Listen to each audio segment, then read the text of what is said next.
The opportunity that Canadian student athletes have by building an audience online today is real. Now, I'm not going to compare them directly because they're two drastically different markets. But if we can pull anything from what we've seen through the NIL era in the NCAA, it's that when student athletes build an audience outside of their sport, they become extremely valuable to companies, their school, and community. This is Isabella Anes. Hey everyone. A student athlete creator and member of the women's basketball team at the University of Windsor. She's the host of the podcast ISA Journal and shares meaningful moments from her journey as an international student athlete, from quotes of the week, meal prep hacks, workouts, and tons of motivation and inspiration for athletes. Now, currently, outside of university athletic programs, Isabella says she doesn't notice many other student athletes who are creating content consistently. I haven't seen a lot of people take advantage of it. And I think it goes back to athletes using those excuses as not having time or not seeing it as opportunity to grow, Yeah, they don't see the value. Yeah. Which isn't really surprising, but it is unfortunate because although Canada is nowhere near the US when it comes to university athletics, I truly believe we're at the beginning of what could be a massive growth trajectory toward NIL opportunities for Canadian student athletes. What this means for you is two things. One, you have an opportunity to start creating content today while there's not much competition in the market, giving you a head start on building an audience that you'll be able to leverage in the future. And two, if you're not on social media sharing simply your journey as an athlete, then you're not leveraging the popularity that comes with being one. I was not expecting that to happen the way it did. But as you said, you never know. And social media opens a lot of doors. And the more I get into, the more I realize that, right? In this episode, I sat down with Isabella to discuss how and why she first started creating content, all of the opportunities that have come to her because of it, like brand partnerships and inspiring others, as well as how you can start creating content today and what to keep in mind while putting yourself online. But first, a word from our sponsors of this content series, FireWork. FireWork is an NIL marketplace that brings like-minded athletes and brands together to form dream partnerships and marketing campaigns. Did you know that athletes drive 3 times more engagement in sponsored content than traditional influencers? Just like Undress the Jersey, FireWork was started to shine a light on athletes and bring their wonderful personalities to the forefront. FireWork has athletes earning 2 times more from sponsorships after sign up and drives positive ROI campaigns for brands by connecting you with the right partners. Find your dream partnership by visiting the link at the top of the description of this video and head to www.thefirework.app to create a free profile today. Now, back to the episode. Why did I get started into creating content? It all started out of more necessity than a clear reason that I had personally. I got here to Canada in May of 2019. And when I landed here, I came from Wichita, Kansas. I spent 2 years there where I was playing high school. And I moved here precisely because I wanted to compete with other athletes that were trying to make it to Division I basketball, which was my goal at the moment. So my parents had been here for 2 years. So I said, you know what, I'm going to be reunited with them. I'm going to move and compete in the OSBA. That was my goal. I landed here May of 2019, and I was going to play AAU for the first and last time because I was going into my grade 12. And, you know, AAU is everything for you to get recruited. I already had interest from some Division I schools, but I didn't have a clear offer. So I knew that was the season that I was going to get an offer. In July, I go to my first tournament, and the first minute that I was playing, I tore my ACL, and I didn't have insurance. I didn't have any way of covering the cost of my recovery now. Okay. So facing that injury, I mean, I thought my career was over. I said, well, this is it. Like, I don't know what I'm going to do now. But after that freak out period, I'm always a person that says, you know, everything happens for a reason, and life is a lot about attitude. So I said, this is not going to be a reason why I don't get to my goal. I don't get to reach my dream. So now the question is how we're going to overcome this. Since I didn't have insurance to cover my surgery, I spoke with one of my coaches, and he was like, you know what? Yeah, we found the cost of everything. We don't have the money right now to cover it, but we want to help you. But we want to do like a fundraising campaign for you to make sure like we fundraise as much as we can of that surgery and help you out. We need to start to share some videos or something because people don't know who you are. That's right. And unless you put yourself out there, they're not going to know. So we're not going to gain that support if we don't put you out there. Yep. But what we did is share my story. It was raw. It was literally sharing what I had been through. So I went a bit more in the past. So I started playing when I was very young. I've been passionate about basketball all this time. I've gotten to play with Team Venezuela in international competition in Argentina, Ecuador, Paraguay, and all those countries. And now I got here, this happened. So that's how I started to share my story. Like, what was your relationship with social media maybe in high school? Were you using it? Like, did you jump on social media to like, okay, I want to establish a brand, or were you like basically everyone else that was just posting pictures of their dog and like stuff like that? That was basically me. Honestly, I hadn't thought about social media as a branding platform or creating my personal brand until very recently. I would say this year, to be honest. I always saw social media at the beginning just as this platform wherever you just share pictures. And for me, it was pictures. It was not anything else.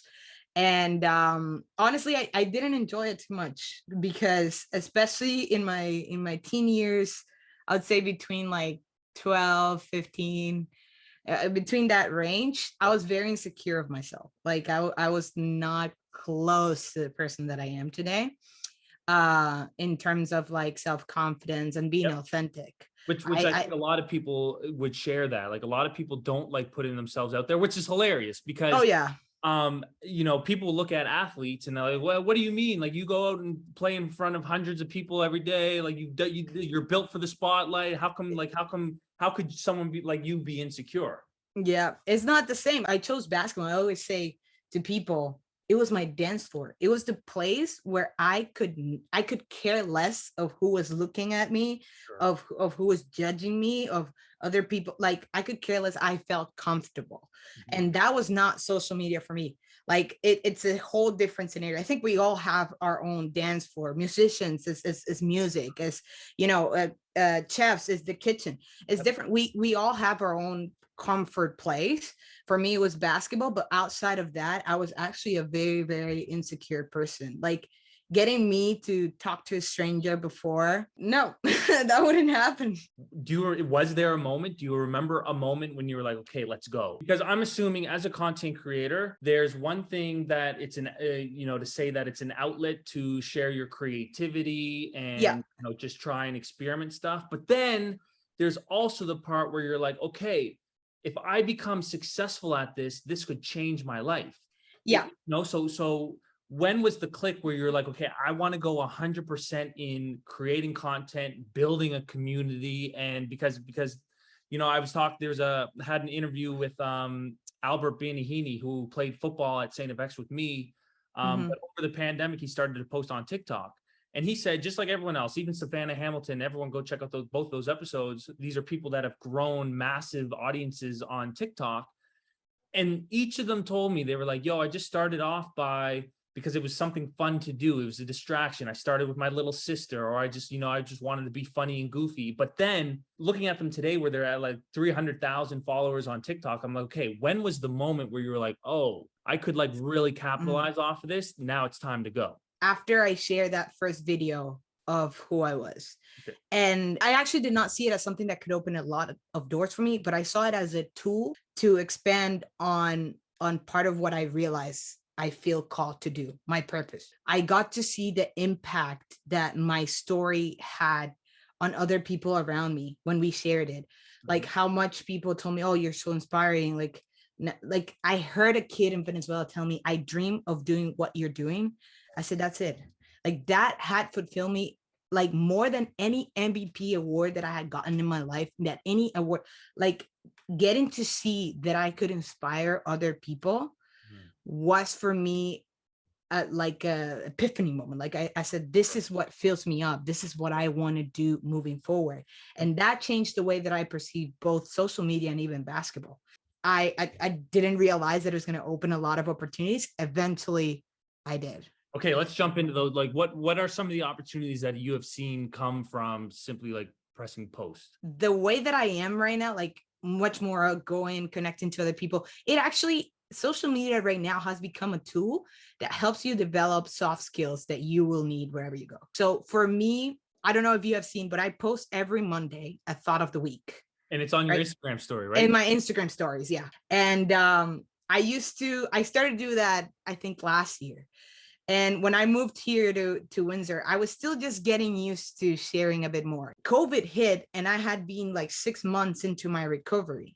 So I wasn't even back to the game yet. But where I'm trying to go is authenticity. Being able to embrace authenticity is something that the more you put yourself out in social media, the easier it is. And to accept even yourself just as who you are, because you start to realize that whoever follows you or whoever like supports you through social media, they like you because of who you are. They don't like you because of anything else, right? And whoever's not going to like you, they're not going to like you, whatever. You don't need that.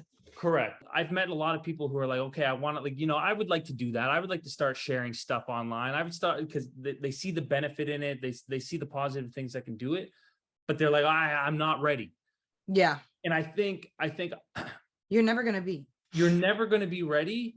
And what gets you ready is by putting in the reps. It's no different than getting in the gym and like working on your jump shot. You can watch as many Ray Allen videos as you want and like Steph Curry to like see how to shoot the ball and like, but until you actually go and put that into action, you won't get better at it. When I first moved to Toronto, I was already on TikTok, but I was just doing like what everyone else was doing, like trends and, all these different sounds and stuff.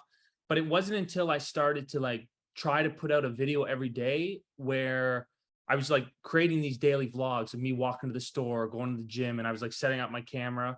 And what that did, I did 100 of those in a row.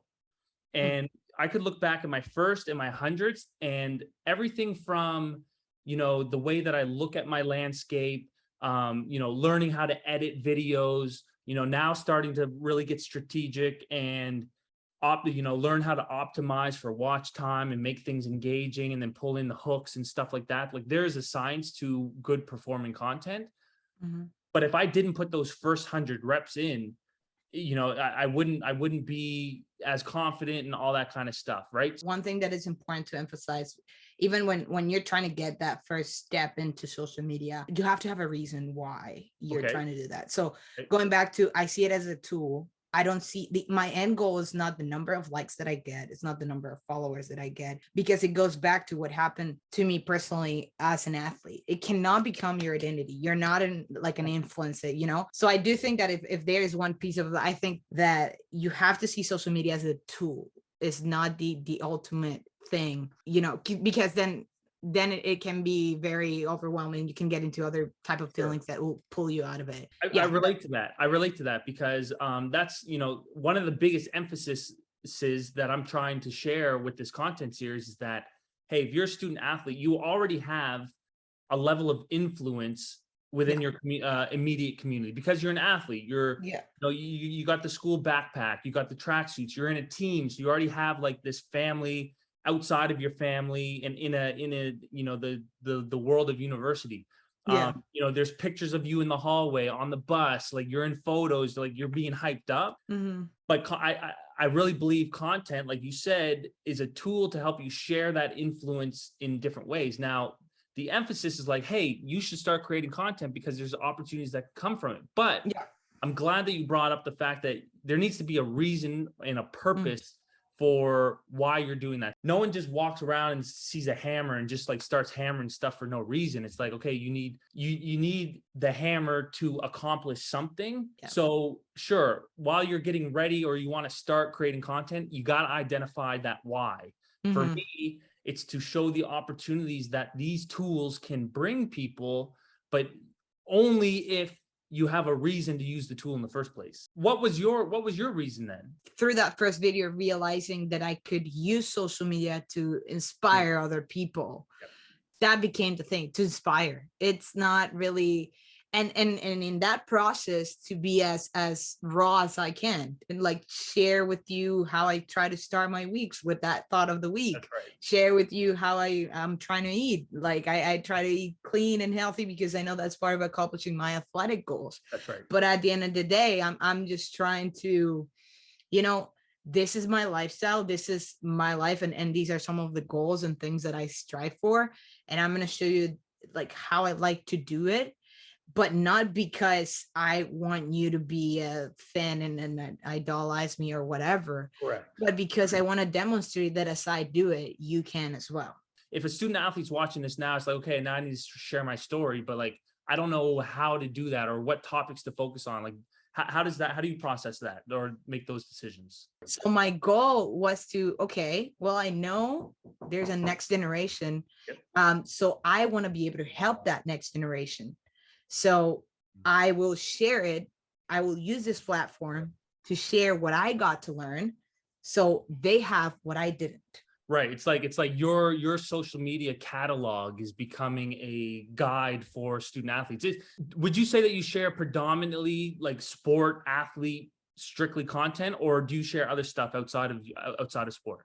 More as an athlete than as a student, to be honest. Right. But then again, as I started to see this social media as a tool and see the different ways that I could point back to that same purpose of inspiring other people, I've shared more things. That's when I started to get into cooking and sharing part of the nutrition things that I do, part of the things that I like to learn. Over the last quarantine that we had, since we didn't know if we were going to have a season anymore or not, I say, you know what, this is my time. We're still at home. This is my time to work on things that I don't get to work during the season. Nice. So mobility and flexibility became my thing. So I started to do some research just to educate myself, just because I love it. Mm-hmm. So then I said, you know what, this is something that, like, I'm not the only athlete in the world, mm-hmm. and I'm not the only athlete locked up in her home right now. Right. So if it's adding value to my life, I can serve as a tool to add value to other people's life. Mm-hmm. So over that time, I started to do some research and search and share things that I learned. And that's one of my favorite ways to create content. If someone's listening to this and they're like, well, I don't know what kind of content to create, it's like you need to document versus create. Oh, yeah. One of the best ways to create content is just to film and record the things that you're already doing. If you're learning a new skill, document, all right, this is day one of starting a new skill. And then, guess what? If you create a piece of content every single day, you can share what you're learning. And then you can kind of compare to, well, wow, I started here, I started there. What did I learn through the process? What do I want to do next? So like document versus create is a great way to start. Starting in anything, any platform that you think about in social media, you have to be willing to start and give free value to people, because that's the way that you're going to get supported. That's the way that people are going to buy into your brand and to who you are and follow you, is seeing that authentic part and just you putting your why, your reason clear out there with no intentions of the reward of that. Right. Your reward should be hearing, in my case, hearing those comments, oh, like your thought of the week make my week. You have to be willing to share freely, and those opportunities will come organically. They will come alone. Let's talk about your podcast. So tell us what it is. But the nerd in me is more interested in like why you started that, why you thought a podcast would be a good channel to share stories. Like what is it about podcasts? Just dive into it a little bit. The podcast is called the ISA Journal, or the International Student Athlete Journal. 2 reasons. My name is Isabella. A lot of people call me Isa, especially back home. And journal, I didn't want to call it a podcast. I wanted to call it a journal because that's specifically my intention with it. I want to document things that speak into my life that I think can add value to other people. And I would put money on that. A lot of the topics that you probably share has something to do with you experiencing that for yourself. Absolutely, especially as of now. And that's the best way, because it's ticking off that box of staying authentic. Mm-hmm. And it's something that you found valuable. You're like, okay, if it was valuable to me, I'm sure someone else could be too. So even from anything from like you going through your journey of like stretching and mobility to, cooking. Like I saw that you have a discount code with protein pancakes. Yeah. Tell us the story behind that. Did you actively go out and approach them and be like, hey, I love your stuff, I use this all the time and whatever? Or did you create a piece of content and they noticed it and they reached out to you? Like, how did that happen? Because I think that's one of the biggest mysteries on within the creator economy is people know that these things happen. People know that you have advertisers, people know that you have sponsors and stuff like that, but like, how does that even happen? I was not expecting that to happen the way it did. I used to buy those pancakes a lot. So I found their Instagram. And I put them on my story one day, and they had seen that I had consumed their products before. I share, oh, like I love this pancakes, and I tagged them on my story. They replied, they were like, oh, we're so glad you like them. That was it. And did you tag them with the goal in mind to secure a partnership, get paid for it? Nope. No, I tagged them solely because I'm like, well, if you want to check who they are, or you want to know more of their product, but I was not getting paid. Neither was I being asked to do this. Like, I just did it out of me wanting to do it, wanting to share something that I appreciate. Mm-hmm. And when I did it that second time or third time, I don't remember, the company reached back to me. And they were like, hey, Isabella, like, we really like the content that you're sharing. And we think you would be a good like fit for our ambassador program. And they talked to me about the benefits of it. So they offered me like, do you want to do it? And I said, for sure. Right. Like, I've never gotten the opportunity to get paid for something like that. So, you know, I know this is baby steps, but it's something that I'm like, damn, it's amazing. For sure. And I think that goes back to, like, you provided the brand or the company value first, instead of you reaching out and saying, hey, I want this, give. Oh, yeah. It's no different than trying to build a platform or a community online. It's like, you need to give people a reason to want to click follow in the first place. What's the current environment like when it comes to social media from an athlete standpoint? Like are any other of your teammates, any other athletes on campus at the University of Windsor creating content? Do some people have bigger brands? Like, is this something that like people think about?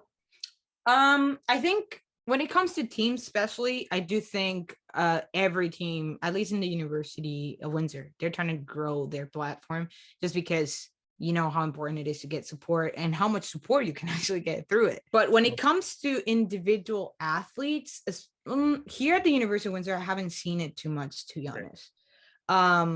And I think it goes back to athletes using those excuses as not having time or not seeing it as a platform opportunity to grow and as a professional, even value. Like, you know, they don't see the value. They don't find the value in it. Exactly, is the best way to put it. So how do your teammates feel about you? Because I've seen some of your content where you're like, after practice, or the one that sticks out to me, it's like, hey, here I got you Starbucks, but you need to tell me one thing that you're grateful for. And you can't, like was it weird when you first started including them in your content? Like what's the whole environment? Do they think you're a weirdo? Like, is it cringy? It's like what's the vibe?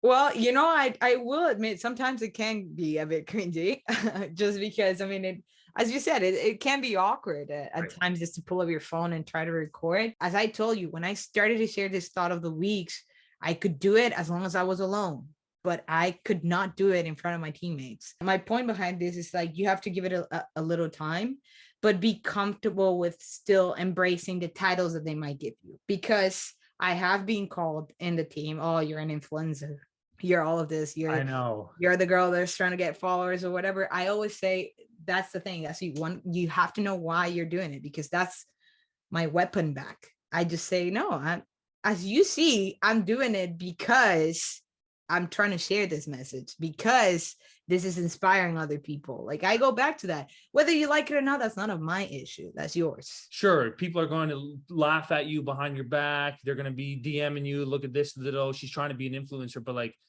your mission is so much bigger than that. It's inspiring for me to see someone who's taking that on. So this has been awesome for me. Yeah, you know, it's written, I've heard it said that if you're not facing opposition in what you're doing, you're not going the right direction. So that's the one thing that I try to embrace with this.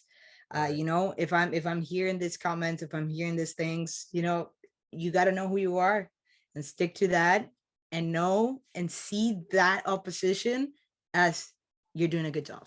That's wonderful. Going. This is a great way to end it there. Everybody, this has been the Athlete Creator. We're signing off. Peace out. Let's go. Bye-bye. Hey, everyone. My name is Isabella Anes. I'm an international basketball player at the University of Windsor, and you are watching the Athlete Creator.